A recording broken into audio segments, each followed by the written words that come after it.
ಅಂತೂ ಇಂತೂ ಇವತ್ತು ಮತ್ತೆ ಒಳ ಬಂತು.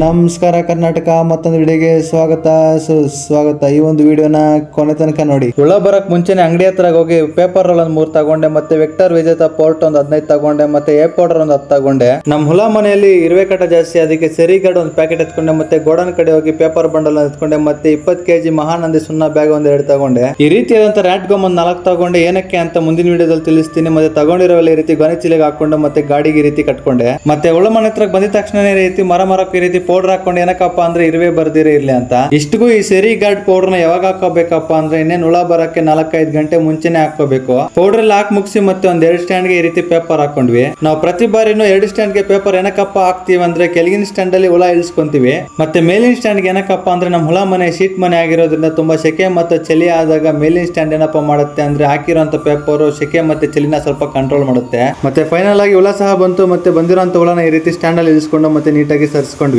ನಮ್ಗೆ ಬಂದಿರೋಂತ ಹುಳ 2ನೇ ಜ್ವರ ಹುಳ ಆಗಿರೋದ್ರಿಂದ ಇನ್ನೂ ಒಂದೊಂದು ಹುಳ ಜ್ವರಕ್ಕೆ ಹೋಗ್ತಾನೆ ಇತ್ತು. ಮತ್ತೆ ಸ್ವಲ್ಪ ಕ್ಲಿಯರ್ ಆಗಿ ನೋಡಿದ್ರೆ ಇನ್ನೂ ಒಂದೊಂದು ಹುಳ ಸೊಪ್ಪು ತಿಂತಾನೆ ಇತ್ತು. ಇವಾಗ ಸುಣ್ಣ ಹಾಕೋದ್ ಬೇಡ, ಬೆಳಿಗ್ಗೆ ಬಂದು ಸುಣ್ಣ ಹಾಕೋಣ ಅಂತ ಹೇಳಿ ಮತ್ತೆ ಮನೆಗೆ ಹೋಗಿ ಮಲ್ಕೊಂಡ್ವಿ.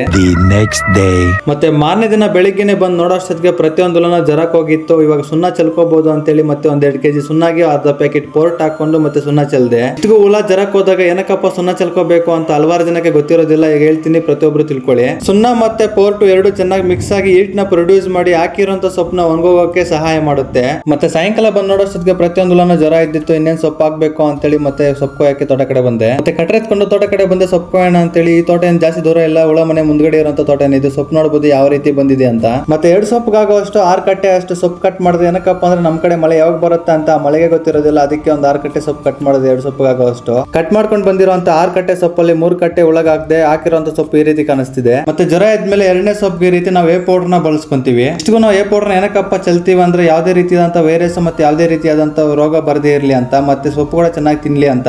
ಒಂದೊಂದು ಚೆನ್ನಾಗಿ ನೆನ್ಪಿಟ್ಕೊಳ್ಳಿ. ನೀವು ಪೌಡರ್ ಮತ್ತೆ ಸುಣ್ಣ ಏನೇ ಚೆಲ್ಲಿದ್ರು ಪ್ರತಿಯೊಂದು ಹುಳ ಮೇಲೂ ಬೀಳೋ ತರ ಚೆಲ್ಕೊಳ್ಳಿ. ಅವಾಗ ಚೆಲ್ಲಿರುವಂತ ಪೌಡರ್ ಮತ್ತೆ ಸುಣ್ಣ ಒಳಗೆ ಚೆನ್ನಾಗಿ ಘಾಟ್ ಹೋಗುತ್ತೆ. ಪೌಡರ್ ಹಾಕಿದ್ಮೇಲೆ ಮತ್ತೆ ಒಂದು 10 ನಿಮಿಷ ಗ್ಯಾಪ್ ಬಿಟ್ಕೊಂಡು ಮತ್ತೆ ಸೊಪ್ಪೆಲ್ಲ ಎತ್ಕೊಂಡ್ ಬಂದು ಈ ರೀತಿ ಜೋಡಿಸ್ಕೊಂಡು ಮತ್ತೆ ಸೊಪ್ಪೆಲ್ಲ ಹಾಕಾದ್ಮೇಲೆ ಈ ರೀತಿ ಕಾಣಿಸ್ತಿತ್ತು. ಇವತ್ತಿನ ದಿನಚರಿಯಲ್ಲಿ ಇಷ್ಟೇ. ಇನ್ನಷ್ಟು ರೇಷ್ಮೆ ಮಾಹಿತಿಗಾಗಿ ನನ್ನ ಒಂದು ಐಡಿನ ಬೇಗ ಫಾಲೋ ಮಾಡಿ. ಮುಂದಿನ ವಿಡಿಯೋ ಸಿಗೋಣ. ಟಾಟಾ, ಬಾಯ್ ಬಾಯ್.